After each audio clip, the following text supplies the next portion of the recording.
আসসালামু আলাইকুম। প্রিয় দর্শক, তথ্য বিষয়ক উপদেষ্টা মাহফুজ আলম সাহেব আজ আমি যখন এই কন্টেন্টটা তৈরি করছি, রেকর্ডিংটা করছি, তার ঠিক 2 ঘন্টা আগে তার ফেসবুকে একটা পোস্ট দিয়েছেন। সেই পোস্টে উনি লিখেছেন, 1/11 এর পদধ্বনি শোনা যাচ্ছে, তবে জুলাই জয়ী হবে, জনগণের লড়াই পরাজিত হবে না। 2টি লাইনে 3টা বাক্য। প্রথমত বাক্য হলো 1/11 পদধ্বনি শোনা যাচ্ছে। এই যে পদধ্বনিটা শোনা যাচ্ছে, এটার ভিত্তিটা কি? কিভাবে উনি বুঝতে পারলেন যে সেই পদধ্বনি শোনা যাচ্ছে? সেই পদধ্বনির শব্দটা উনি কিভাবে শুনলেন, অথবা কোন ঘটনার কারণে উপলব্ধি করতে পারলেন যে 1/11 পদধ্বনি শোনা যাচ্ছে? আচ্ছা, 1/11 জিনিসটা কি সেটা বোঝার চেষ্টা করি। 1/11-তে কী হয়েছিল? আপনাদের মনে আছে 2006 সালের নির্বাচনে, 2006 সালে যখন নাকি বিএনপির মেয়াদ শেষ হলো, তখন 2006-এর বিএনপি মেয়াদের পর তত্ত্বাবধায়ক সরকার গঠন নিয়ে একটা বিরোধ বিতর্ক তৈরি হয়েছিল। প্রথমে বিএনপি চেয়েছিল যে KM হাসানকে, উনি সর্বশেষ প্রধান বিচারপতি ছিলেন, ওনাকেই তত্ত্বাবধায়ক সরকারের প্রধান বানাবেন। কিন্তু এটা নিয়ে বাগড়া দিল আওয়ামী লীগ, এবং সেই বাগড়ার কারণে শেষ পর্যন্ত অনেক নাটক হয়েছে। অত কিছু বাদ দিয়ে KM হাসান সাহেব নিজেই সরে গেলেন, বললেন যে না ভাই, আমি এই বিতর্কে জড়াবো না। উনি চলে যাওয়ার পর এদিক সেদিক নানা রকম নাটকের পর প্রেসিডেন্ট যিনি ছিলেন ইয়াজউদ্দিন আহমেদ, তিনিই প্রধান উপদেষ্টা হলেন। উনি প্রেসিডেন্ট, উনি প্রধান উপদেষ্টা। এক অদ্ভুত একটা তত্ত্বাবধায়ক সরকার গঠন হলো, এবং সেই সরকার 2007 সালের 22শে জানুয়ারিতে নির্বাচনের ডেট দিল। এই 22শে জানুয়ারির আগে, ঠিক 11 দিন আগে, জানুয়ারির 11 তারিখে এখানে তৎকালীন সেনাপ্রধান মইনুল আহমেদ এবং অন্য যারা সেনা কর্মকর্তা ছিলেন, তারা এখানে একটা হস্তক্ষেপ করল। তাদের হস্তক্ষেপের কারণে প্রেসিডেন্ট হিসেবে ইয়াজউদ্দিন আহমেদ সাহেব থাকলেন, কিন্তু নতুন করে প্রধান উপদেষ্টা নিয়োগ করা হলো ফখরুদ্দিন আহমেদকে, এবং ফখরুদ্দিন আহমেদ নতুন করে একটা তত্ত্বাবধায়ক সরকার গঠন করলেন, এবং তার অধীনে একটা নির্বাচন অনুষ্ঠিত হলো। এই ছিল 1/11 কাহিনী। এবং সেই নির্বাচনে বলা হয়ে থাকে যে আওয়ামী লীগকে নাকি ফেভার করা হয়েছে। সেই সময় যারা নির্বাচন কমিশনার ছিলেন, তাদের মধ্যে আপনারা একজন চেনেনি, এই যে এখন যিনি উপদেষ্টা আছেন ব্রিগেডিয়ার সাখাওয়াত সাহেব, তিনি কিন্তু ওই সময় নির্বাচন কমিশনার ছিলেন। ওনাদের অধীনেই যে ওনাদের তত্ত্বাবধানে যে নির্বাচনটা হয়েছিল, সেই নির্বাচনে আওয়ামী লীগ বিজয়ী হয়েছিল। এখন যেহেতু আওয়ামী লীগ বিজয়ী হয়েছিল, এবং 1/11 ওই ঘটনার পর যখন নাকি ফখরুদ্দিন সাহেবদের তত্ত্বাবধায়ক সরকার শপথ নেয়, ওই সময় আওয়ামী লীগের সভানেত্রী উনি বলেছিলেন, শেখ হাসিনা বলেছিলেন যে এই সরকারটা হলো আওয়ামী লীগের আন্দোলনের ফসল। যাক, এগুলো হয়েছিল। তারপর যখন নির্বাচন হয়ে গেল, নির্বাচন হয়ে যাওয়ার পর এই 1/11 ঘটনার মাধ্যমে যে তত্ত্বাবধায়ক সরকার হলো, এটাকে দেখলাম আওয়ামী লীগও সমালোচনা করে, বিএনপিও সমালোচনা করে, দুইজনের সমালোচনা করে। আবার আওয়ামী লীগ ওই সরকারে যারা নাকি এই আর্মিতে যারা এই সমস্ত কাজগুলি করেছিল, তাদেরকে নানা জায়গায় ভালো ভালো পোস্টিংও দিয়েছিল। মাসুদুদ্দিন আহমেদকে ভালো জায়গায় পোস্টিং দিয়েছিল, অস্ট্রেলিয়ার রাষ্ট্রদূত বানিয়েছিল। যাক, সেগুলো পুরোনো ঘটনা, পুরোনো বেশি কেচ্ছা কাহিনী বলতে চাই না। তো সেই জিনিসটার পদধ্বনি এখন মাহফুজ সাহেব দেখছেন কীভাবে। তার কি উনি বলতে চাচ্ছেন যে এই অন্তর্বর্তী সরকারের মধ্যে এখন সেনাবাহিনী প্রভাব বিস্তার করবে, অথবা সেনাবাহিনী নতুন কোনো সরকার গঠনের পায়তারা করছে? উনি কি সেই কথা বলতে যাচ্ছেন? যদি উনি বলতে চান, বলতে পারেন, ওনার চিন্তা ভাবনা উনি জানবেন, কিন্তু সেটা ব্যাখ্যাটা কী? তারপরে এটা বলেছেন যে এই 1/11 হবে জুলাইয়ের বিপরীতে, জুলাইয়ের যে চেতনা তার বিপরীতে, যে কারণে সেই যুদ্ধে জুলাই জয়ী হবে, এবং জুলাইকে উনি জনগণের লড়াই পরাজিত হবে না। জুলাইকে উনি জনগণের জুলাই জয় হবে, জনগণ জয়ী হবে উনি বলতে চাচ্ছেন। জনগণ এবং জুলাইকে উনি সমর্থন করে বলেছেন, দাবি করেছেন। অতি উত্তম, আমি এটা মানতে রাজি আছি, কোনো সমস্যা নাই। কিন্তু 2024-এর জুলাই আর এখনকার জুলাই কি এক? 2024-এ এই আন্দোলনের সঙ্গে জনগণের যে সম্পৃক্ততা ছিল, এখন 2025-এর জুলাই সেই আন্দোলনের যারা নিজেদেরকে সিপাহসালার ঘোষণা করছেন, নেতৃত্বের কৃতিত্ব দাবি করছেন, তাদের কি জনগণের উপর সেই প্রভাব আছে? অথবা উল্টার দিকে জনগণের কি তাদের উপর সেই আস্থা আছে? তারা কি আগের মতো নিবেদিত প্রাণ আছে, নাকি তারা নিজেদেরকে নিয়ে চিন্তা করছে, নিজেদের আখের গোছানোর চেষ্টা করছে এবং এটা করতে যেয়ে বারবার ধরা পড়ে নানা ধরনের ন্যাক্কারজনক ঘটনা জন্ম দিচ্ছে? মাহফুজ আলম সাহেবকে সেই বিষয়টা বুঝতে হবে।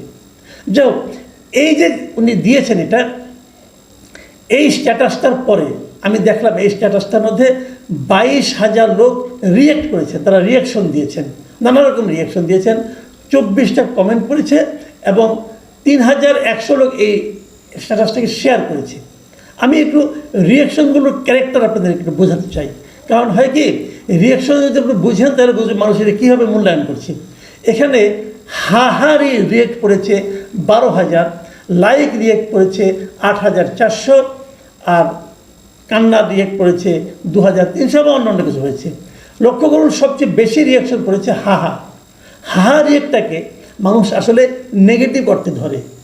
তার মানে ওনার এই বক্তব্যটাতে অনেক মানুষের হাসি পেয়েছে। মানে এটা অনেকটা কিন্তু আনন্দের হাসি নয়, এটা অবজ্ঞার হাসি। এরকম হাসি দেওয়ার লোকের সংখ্যা বেশি হয়েছে। এখন এটা কেন হয়েছে এই ব্যাখ্যা আমি দিতে পারবো না। এবং এটা নিয়ে অনেকে প্রশ্ন করেছেন যে আপনি এটা অর্থটা আসলে কী।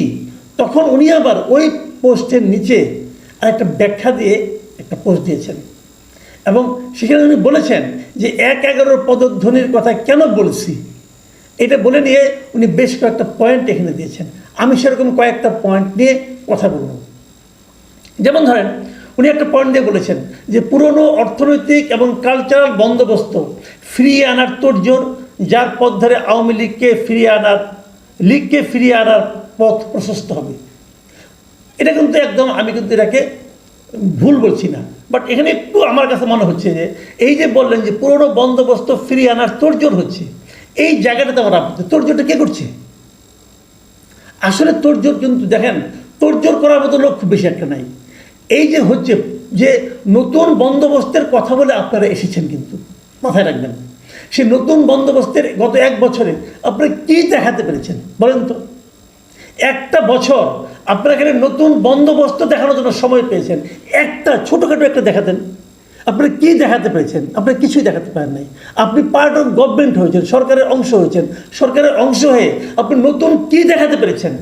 আপনি একটা মন্ত্রণালয়ের দায়িত্ব পেয়েছেন, তথ্য মন্ত্রণালয়ে বসে আপনি এমন কী দেখাতে পেরেছেন যাতে নাকি আমাদের মিডিয়া এবং তথ্য মন্ত্রণালয়ের মানে অধীনে যে সমস্ত প্রতিষ্ঠানগুলো আছে সেগুলোতে বিরাট কোনো বৈপ্লবিক পরিবর্তন এনেছে?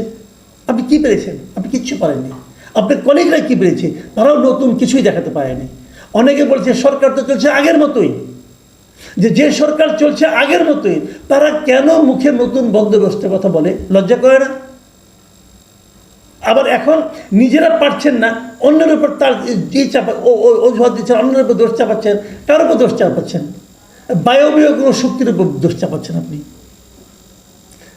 এটা আপনারা যদি ভালো কিছু করতেন, জনগণ আপনাদেরকে গ্রহণ করত।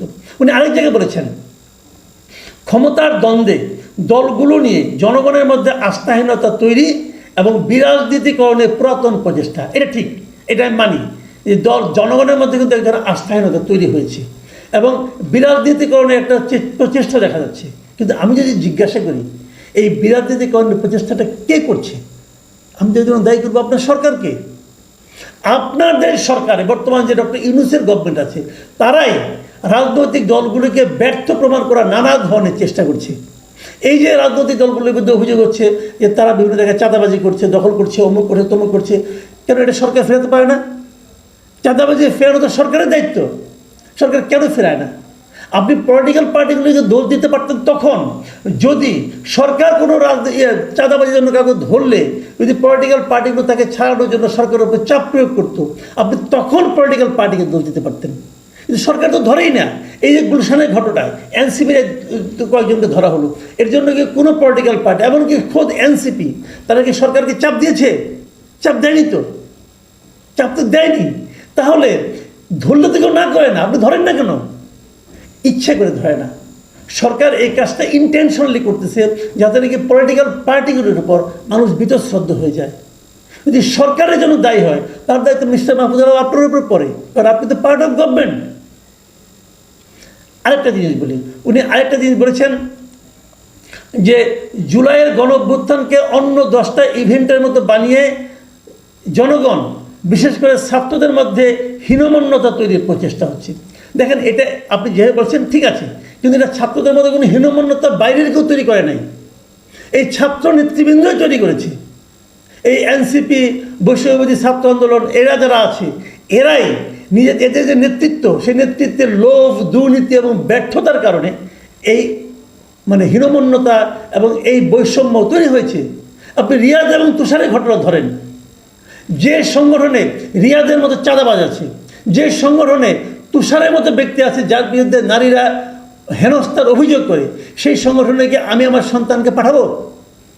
কেউ পাঠাবে? পাঠাবে না তো। তুষারের বিরুদ্ধে কী অ্যাকশন নিয়েছে এনসিপি? যদি না নেয় তাহলে সেখানে এই তাদের প্রতি যে মানুষের হতাশা, অনাস্থা আসবে, এর জন্য কি অন্য কেউ দায়ী নাকি তারাই দায়ী? আপনি কিন্তু রোগটা ধরেছেন, কিন্তু রোগের কারণটা কিন্তু আপনি আইডেন্টিফাই করেছেন ভুলভাবে, অন্যের উপর চাপিয়ে দিচ্ছেন। রোগটা ঠিক আছে, অস্বীকার করছি না। আরেকটা জিনিস বলেছেন যে সেটা হলো, উনি আরেকটা কথা ব্যাখ্যা দিয়েছেন যে নির্বাচন নিয়ে ধোঁয়াশা তৈরি, যেখানে সরকার ও রাজনৈতিক দলগুলোর মধ্যে নির্বাচন নিয়ে উল্লেখযোগ্য টানাপোড়েন নাই। উনি বলতেছেন যে নির্বাচনে যে ধোঁয়াশা তৈরি হয়েছে এটা অন্য কেউ তৈরি করেছে। উনি সবসময় একটা অদৃশ্য শত্রুকে টার্গেট করছেন, কিন্তু উনি বলছেন যে সরকারের সঙ্গে রাজনৈতিক দলগুলোর মধ্যে নির্বাচনে এগুলো টানাপোড়েন নেই। আর শিওর? আরে দলগুলির মধ্যে তো টানাপোড়েন আছে। এনসিপি এবং জামাত বলে এক কথা, বিএনপি বলে আরেক কথা। নির্বাচন নিয়ে বিরাট টানাপোড়েন আছে। বিএনপি নির্বাচন প্রথম চেয়েছিল ডিসেম্বরে, সেটা ঠেলে নিয়ে গেছে ফেব্রুয়ারিতে, এখন শুনি ফেব্রুয়ারিতেও হবে না। তো এই টানাপোড়েনগুলো কি একদম নেই? সরকার নির্বাচনের ডেট ঘোষণা করে দিলেই পারে, দেয় না কেন? কাজে আমি মাহফুজ আলম সাহেবকে বলবো, ভাই আপনাকে আমি ব্যক্তিগতভাবে পছন্দ করি এই কারণে, আপনি যা বিশ্বাস করেন তা বলেন, তা বলার সৎ সাহস আপনার আছে। কিন্তু বিষয়গুলিকে আপনি ঠিকই ধরেছেন, পয়েন্টগুলো ঠিক আছে, আপনার যুক্তিগুলো ঠিক আছে, কিন্তু আপনি যাকে কারণ হিসেবে দেখাচ্ছেন, আপনি প্রত্যেক জায়গায় কারণ হিসেবে দেখাচ্ছেন একটা অদৃশ্য শত্রুকে। এখানে অদৃশ্য শত্রু নয়, শত্রু দৃশ্যমান। তারা হলো ছাত্র নেতৃত্ব, যা নাকি সংকীর্ণ পথে হাঁটছে, যা নাকি সাময়িক লোভকে অতিক্রম করতে পারছে না। ওই রিয়াদ বলেছিল না কোর্টে যে গরিবের ছেলে টাকা দেখে মাথা খারাপ হয়ে গেছে। একই ঘটনা আপনাদের যে ছাত্র নেতৃত্ব আছে তাদেরও হয়েছে। এই বয়সে যদি ধনীর ছেলেও হয়, এত টাকা একবারে দেখে নেই সে, তার বাবা দেখতে পারে, সে দেখে নাই, এদের টাকা দেখে মাথা খারাপ হয়ে গেছে। ছাত্র নেতৃত্ব। আর আপনার সরকার, যে সরকার এনজিও এবং বিদেশি দ্বারা প্রভাবিত, তাদের এই দেশের প্রতি কোনো দায়বদ্ধতা নাই, কোনো ভালোবাসা নাই। তারা এখানে অবসর বিনোদন করতে এসছে। পারলে তাদেরকে ঠিক করেন। প্রিয় দর্শক, এখন এ পর্যন্তই। আল্লাহ হাফেজ।